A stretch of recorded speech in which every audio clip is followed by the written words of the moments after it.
বাসুর ভাই, ও ভাই 500 টাকা একটা বড় দেখে ইলিশ দেন তো ভাই। 500 টাকা বড় ইলিশ মাছ দিতাম। ও ভাই, ভাই কি বলছেন আপনি? এখান থেকে একটা বড় দেখে ইলিশ দেন ভাই।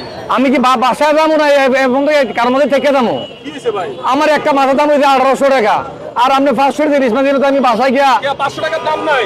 500 টাকা দাম আছে, টাকার দাম আছে, তাহলে 500 টাকা আমার টাকার দাম নাই। টাকা 500 টাকা দাম আছে, আমার দাম নাই, আমার মাছের দাম নাই।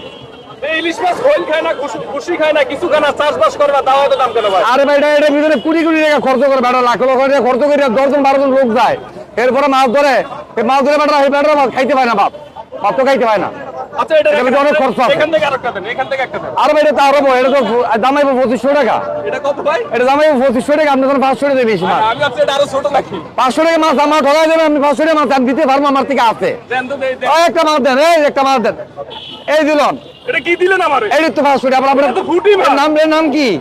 এটার নামটা কি? ইলিশ, ঠিক আছে। ইলিশ, এটার নাম এটা তো ফুটি মাছের সাইজ। তো ফুটি মাছ। আপনি ইলিশ মাছ খেলেন 500 টাকা, তো এটা খেতে পারবেন 500 টাকা। এখন এটার দাম আসে কত? এটা আমি 500 টাকা আছে। ভাই রাগ করেন না, আপনি একজন ইলিশ ব্যবসায়ী। হ্যাঁ ভাই। আজকে ইলিশ খাবো না, পাঙ্গাস কিনে নিয়ে যাবো ভাই। হ্যাঁ ভাই, ভাঙ্গাস কিনতে পারেন। ভাঙ্গাস 160 টাকা কেজি, 4টা পাইবেন ভাঙ্গাস। কয়টা পাবো? 3টা 4টা পাইয়া দেবেন।